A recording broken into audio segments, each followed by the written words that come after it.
I now have the pleasure to introduce my panelists for today. Let me start with Christophe, who's the managing partner and founder of Pygmalion Capital. With a background in investment banking at Goldman Sachs, Christophe founded Pygmalion in 2017 as a London-based real estate investment firm, exclusively focused on hotel investments. Under his leadership, Pygmalion has successfully managed institutional capital from various sources, including pension funds, banks, and family offices. Please welcome Christophe to share his insights on hospitality investments in Saudi Arabia.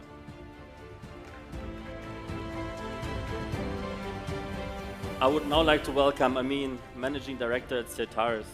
Certares, with over $11 billion in assets under management, is a leading investment firm in travel, tourism, and hospitality. Under Amin's guidance, the firm has expanded into real estate, achieving top quartile performance with their first fund in the sector. With a background in investment banking and as a former CEO of the Palestine Investment Fund, Amin brings valuable experience to Certares' exploration of investment opportunities in Saudi Arabia. Please welcome Amin to share his insights on investments. Thank you. Pleasure to be here. So, gentlemen, we have the pleasure to discuss today what draws investment capital to Saudi Arabia. Now, looking at the attendance at this conference, I'd say there is no doubt that investors are keen on this fast-developing market. Christophe, let me start with you. How do global investors view opportunities and potential returns when considering investments in the hospitality market here in Saudi Arabia? Thank you, Max. So first of all, we are a hotel investment fund based in London and Barcelona. We only invest in hotels, so my answers are going to be very geared to that sector specifically. I think when we look at Saudi Arabia, we are kind of very excited about the opportunity. What we're looking for is vision, is the means to deliver on the vision, and then tracking the various status of progress. So obviously, the vision, Saudi Vision 2030 is extremely ambitious and exciting. You have obviously a leadership which is super committed. So that's already in terms of how we track potential returns is definitely linked to the top line growth in terms of attracting tourists. So for instance, we're going to be tracking things like the incoming level of tourists. So when the vision was initially enacted, they were looking for 100 million tourists by 2030. They quickly had to revise that upwards as that number was reached in 2023. So now we're talking about 150 million expected tourists by 2030. And I wouldn't be surprised if that target had to be revised upwards again. So that's a very encouraging kind of top line number, which obviously is the anchor of any potential investment activity for investors like ourselves. So that's kind of like the big macro number.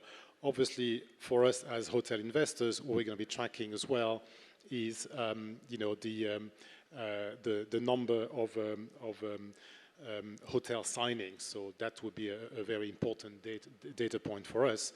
And obviously, there's been a flurry of activity in terms of international brands, specifically signing projects. You have to be a little bit careful about that because that doesn't really translate necessarily into actually hotel openings. It's very easy to sign franchise mandate or hotel management agreements on projects which are not yet off the ground. But nonetheless, it gives us a very strong view of the direction of travel. If I just take an example, Hilton is expecting to manage by 2030 100 hotels in the kingdom, which just for one single brand is terribly exciting. So those types of data points are very, very attractive to us, and that's something that we are tracking in great amount of details. Now, in terms of the future of the inbound tourism, obviously that's supported by a lot of factors which are very tangible. When you look at all the global events that the kingdom has been able to attract, that gives us a lot of confidence that those numbers in terms of growth of tourism will continue. Whether it's Expo, whether it's Formula One, whether it's the World Cup, whether it's the Asian Games, etc. These are tangible support factors that give us a lot of confidence in terms of the direction of travel for the tourism industry. If I just take one single, specific example in our sector, which is the Red Sea project, which from my standpoint is one of the most exciting, leisure-driven projects, in fact, in the world. And in fact, the whole hospitality initiative in the kingdom is something which probably has not been done before ever. To be able to, to go from a kind of low base to a very ambitious high level within 10 years is basically, has not been done before. Red Sea just on its own, it's a 60 billion investment program. You have today, 6 hotels open. By the end of this year, you're going to have like 17 hotels opened, and they're looking at they're on track to delivering on the 50 hotels by 2030. So that scale and that speed of development is obviously for us, extremely exciting, and that's why we are here trying to understand the opportunities in the kingdom. I mean, many of the opportunities that Christophe mentioned come from development initiatives around hospitality, entertainment, but also events. How do global investors view the development of Saudi Arabia's MICE sector as an opportunity for investments? It's definitely an opportunity. It's critical. We own an investment in the world's largest seller of meetings and events in American Express Global Business Travel. We also sell MICE through some of our other distribution businesses. Riyadh is a great example of this, right? I've been coming here for many years. Probably, the frequency of my trips, before Vision 2030 was announced in 2016 was probably once every couple of years. Since then, a lot has happened. Certainly since COVID and beyond, after a lot of the work that the Minister Khatib has done with his team, Princess Haifa and the rest of the team, and some of the others within the travel ecosystem, tourism ecosystem, a lot has happened to develop that space. And a lot of it, if you look at the impact of the meetings and events side of this, has been a significant contributor. Think of what FII has done. I've been to every FII since. And it keeps getting busier, and it keeps getting more effective, and obviously attracting a lot of influential and high, high quality tourists to the country. Same applies to Riyadh Festival as an event. But corporate meetings and events is obviously a big component of what our companies do, and as far as real estate investors are concerned, think of it as the destination is ramping up, and I've seen that ramp up. I now travel to the kingdom at least once a quarter, sometimes more than that, a lot of times around meetings and events. But as the destination ramps up, it's affecting key metrics for any investor. The length of stay is clearly impacted.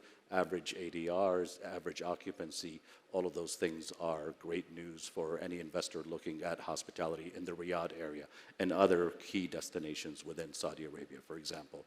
So it is critical. It's very important, and I know that our distribution companies that sell a lot of hospitality for the hotel management, global hotel management companies, they know that their customers are also spending a lot of time in KSA, and I'm talking about the large, global hotel management companies. So clearly people are paying attention, and MICE, I think, is a big contributor to that. So,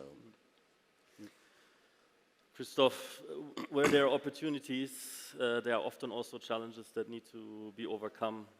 What challenges do you face when entering the Saudi market, and how are these being addressed? I think we would look at the market like any other market, and we would kind of categorize risks in a couple of buckets. So I would say there's obviously macro risk, which for any opportunity that you look at are going to be present. What I would call maybe supply and demand risks, and then maybe just more like a asset level risk. So from a macro standpoint, obviously. The kind of the stability of the region is something that you're going to look at. The dependence on oil revenue is something, and oil price, you're going to look at that. But as was mentioned in the previous session, that contribution is rapidly going down in terms of the GDP contribution, which is a very good and encouraging sign. Then I think in terms of an ambition and a vision that is so ambitious, obviously one of the risks is getting the supply demand wrong, and you could actually fall into the trap of build it and they will come, which kind of would lead to kind of oversupply, which is not necessarily great from investors. But however, I think in the kingdom you have to be careful because there's a very strong domestic market. If I take again the Red Sea as an example today, you go on weekends and those hotels are basically full, and you've got an 85% occupancy, and a lot of that occupancy is actually local tourism. So supply and demand is important to look at, our expectation is that it doesn't really matter if not all of the objectives are reached. We basically believe that there's just enough investment and commitment and projects already ongoing to deliver very strong and adequate supply of hotel stock, at least for our market. So that's kind of the supply demand. And then finally, more on the kind of asset level. For international investors like ourselves, some of the risks are that for us, let's say this destination is an unknown destination. We don't really have experience in terms of doing business. That's probably true for a lot of international, let's say, hotel investors at least. And the challenge is to figure it out. How do you actually enter the market? Obviously, at this level, at this stage, finding the right local partners as a minority JV partner is probably the way to do it. And then you've got also specific risk for the hotel sector, which are the well-known risk or let's say challenges around let's say the alcohol license, but when you actually visit hotels in the Red Sea, you will see that a lot have been built with bars already, already built, within the hotels, which is an interesting sign. So those types of specific issues, and then another issue for investors. International investors have probably a different kind of holding period for assets. It's not such a long-term patrimonial, holding period. These might be investment funds, which need to generate returns for their shareholders. So those funds typically might have a 5, 7, 10, or 15-year horizon, after which they will need to liquidate. So then the question that they will ask themselves when coming into the market is, okay, if I'm investing today in an asset or a portfolio of assets, how do I actually exit, in 10 years from now? Who do I sell it to? And so they're going to be thinking about, am I able to buy, let's say, freehold asset, which is today not possible? So how do you mitigate that risk? How do you think about that in terms of your own exit? So it creates a lot of, questions and challenges. But that's actually why, it's actually important to come here and trying to figure it out, because personally, I think that, this is going to be an extremely successful sector for the kingdom, and we'll try to figure it out. Looking a bit closer at what draws investors to this country, I mean, what impact has the growth of religious tourism, particularly the expansion of Umrah visas, on attracting hospitality investors? A large impact for sure. Certainly the demand supply becomes less an issue. There is, we're talking today, close to 2 billion Muslims in this world. There's one Mecca, there's one Medina, there's one Kaaba, and the demand is there. So the liberalization of the visa certainly played a big role. The investment in infrastructure to be able to absorb the amount of people that want to travel there is obviously also conducive for this, whether it's the expansion of the Haram or some of the infrastructure around the trains, Al Haramain, and et cetera, et cetera. Air connectivity is also plays a very an important role there. What's unique, we think this is the low-hanging fruit in the travel and tourism side of the sector when it comes to the Kingdom of Saudi Arabia, and it's natural. It's there, and then the demand is certainly there.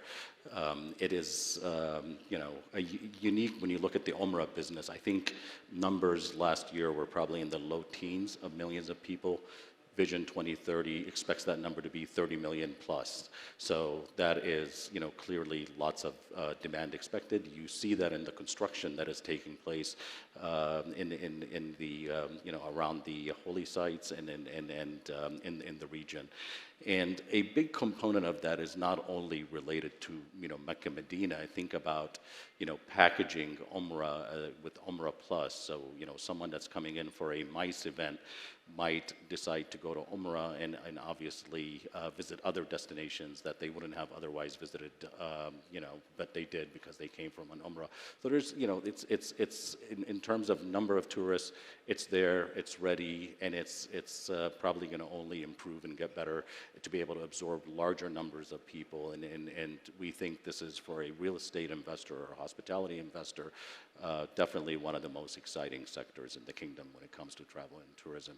We've made a small investment. We continue to look at that space. We plan to definitely look at opportunities that make sense for us, both from a hospitality as well as other, important services around Umrah and Umrah Plus that would make sense. So, yeah. Again, looking at what draws capital into the country, Christophe, what role do government incentives play in attracting foreign capital here? Well, I think it's a crucial role. I think it's our understanding is that there is a long-term goal to attract for projects I don't know, like private capital at the tune of it's like 60% or so. So that would include obviously international capital. So how do you do that? Obviously. Again, the government has been, quite strategic. For instance, all the three special economic zones, which have been, introduced, are, hugely important and helpful. I think we spend a lot of time. We do a lot of, a business like in Dubai or Abu Dhabi. So, whether it's DIFC or ADGM, which is the equivalent of the free zones that in those countries, that is definitely a very important step because those free zones allow international investors, first of all, to have to own like full ownership of companies that you're setting up.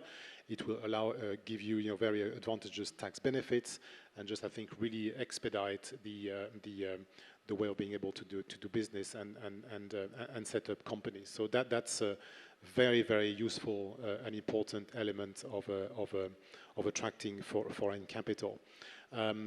Another element for real estate investors obviously is the availability of financing. So when you speak to groups like TDF just outside here, it's incredibly reassuring and comforting and helpful. The fact that they are able to provide, through guarantees to, local banks, up to 70% loan to value on investment projects. I was actually in fact very surprised yesterday talking to the TDF that if you look at the two projects they are showcasing, those projects actually also involve some equity participation as well as minority, private capital. So that's very, very encouraging. In terms of science, but I think in the end the bottom line is that the scale of the investments is probably the most helpful proof that there is a very serious commitment to developing the sector and the hospitality sector. So for us that is the most encouraging sign. I mean, a lot of these government incentives and efforts are tied to the exhibition and preservation of heritage of this country. What roles do Saudi's cultural and heritage sites play in attracting hospitality investment, particularly in second-tier markets? Yeah, of course. So again, as the primary markets continue to ramp up, it's the secondary markets will play a bigger role. for the kingdom to reach its vision and its goals. In the meantime, I think both domestic tourism and MENA region tourism has already discovered some of these destinations, and I think the STA and the leadership there has done a pretty good job at marketing the destination and making it well aware. This is personal. I was in Miami a couple of months ago, and out of the blue, we started talking about the Middle East and what's happening in the Middle East, and the topic of the kingdom came up with someone where you would never expect out of the blue to say, I want to go to Riyadh. I've never been there. I've heard there's a lot going on, and I want to go to Diriyah. He mentioned Diriyah by name, and I thought, it's amazing how it's come a long ways. So it's in the old days, people would tell you, I wanted to go to Dubai, or I wanted to, and obviously they're still going there, but cultural and heritage, this is what this country is rich for. It's the hospitality and the people and the culture is really what draws people to the kingdom, and what makes this a unique destination for people when they come and they experience it for the first time. I've experienced it. I continue to come, and my frequency keeps increasing. I consider my children to be avid travelers. They've traveled all over. The one place they have not been is KSA, but and today, if I look at their bucket list of places they want to travel, it is the Kingdom of Saudi Arabia. Japan comes second to that. So I'm making plans for them to come here this fall, do an Umrah, and then explore the country with them. I've explored it plenty of times.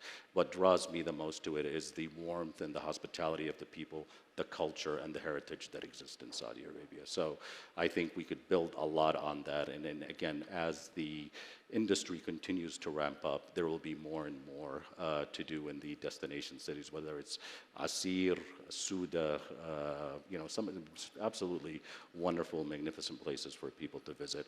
You need to get the infrastructure in place. You need to get the air connectivity in place, and I know there's a lot of work that's going into that. There are other services that investors should be looking at in these secondary cities, which gaps exist, whether it's DMCs, having access to tour guides, professionally managed tour guides, and transportation companies. So there's a lot of investing to do outside of real estate there as well, but there will be plenty of opportunities in those destinations. Christophe, Amin mentioned awareness. We spoke about the demand side of things earlier. Similar to these heritage sites, these mega projects are expected to attract visitors to this country as well. How do global investors perceive the progress in investment opportunities in the hospitality-related aspects of these mega projects? Again, I'll take a very kind of hospitality and hotel-driven kind of analysis on this, and I think for us, again, we always come back to kind of the Red Sea project, which obviously is a high visibility project, but it is, if you travel there and you've been on the other side of the Red Sea, let's say in Egypt, you will see that what the kingdom has to offer in terms of the quality of the nature and of the sea is basically unparalleled. And so to answer your question, I think there's a huge opportunity. I think the progress is very, very tangible. As I mentioned before, 60 billion of investment in the Red Sea. At the moment, you've got like 6 hotels open, of which actually 3 will be operated and managed by a Red Sea themselves, very busily developing their own kind of hotel operator, which is, I think, a very, very good sign. That's linked to what was mentioned in the previous panel, the fact that, being able to enable a local, Saudi operator, we think is extremely important and valuable. And again, by the end of this year, you have another 10 or 11 hotels open, and they were very well on track to deliver kind of the 50 hotels. So as far as we can tell, for the hotel-specific side, things are on track. Now, obviously, as Amin was mentioning before, there's a lot of connex, sectors that needs to develop at the same time. Whether it's airlift, we've mentioned, kind of the new airline being set up. Obviously, the airlift and the local airports in the Red Sea, and then things need to work in parallel, because you can't just open your airport and suddenly get the flights. if you don't have the rooms, and vice versa. So there's a little bit of synchronization that you need to be aware of, but also all the other investments which are connected to a hotel, whether it's the taxis, the flights we've mentioned, the trains, the touristic sites. So there's just a lot of infrastructure that needs to be developed at the same time. But from what we can see, we're very encouraged by the pace of the achievement, at least in this specific project I've mentioned. In contrast to these mega projects, we also see a lot of development of niche products. I mean, how do global investors view the potential for these niche products such as eco-lodges, wellness retreats, etc.? Yeah. I will tell you, us as a fund, the past year, we've been spending a lot of time evaluating global opportunities in wellness. And some of the candidates that we've spoken to, I know for a fact, are already looking at the kingdom, if not already doing something in the kingdom when it comes to wellness, whether it's Red Sea, some of these cultural heritage sites on the, that they're also exploring for locations for this. We will probably make a big investment in this space, and I'm pretty confident that part of that will also come into the kingdom once we've done that. Again, we think the destination makes a lot of sense. Wellness is a hot subsector of travel today. If you look at the wellness travel, the highest growth rate, and then I think in terms of spend is probably one of the highest right now, and it's an area where a lot of investors are spending a lot of time.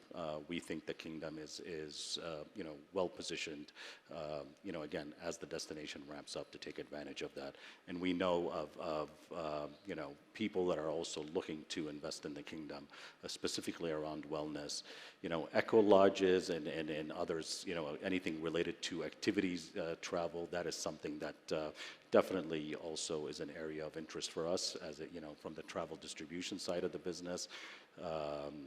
We know people that have invested in Jordan, in the Petra area, that are now looking to do similar projects in Al Ula, and the list kind of goes on. I mean, it's just there's a lot of, and even in Egypt, with the pyramids, a lot of the people that have invested there are looking at similar type projects in Al Ula and other destinations within. So I think it's, eco lodges, adventure tourism, definitely very big for the kingdom today. I think wellness is one of the key ones for us. So. These are exciting times to work Absolutely. in this market. And on that note, I'd like to thank you, Christophe and Amin, and I'd invite you to go and find our speakers later on the floor if you'd like to ask them any questions. Thank you, gentlemen. Thank you for having us. You're the best.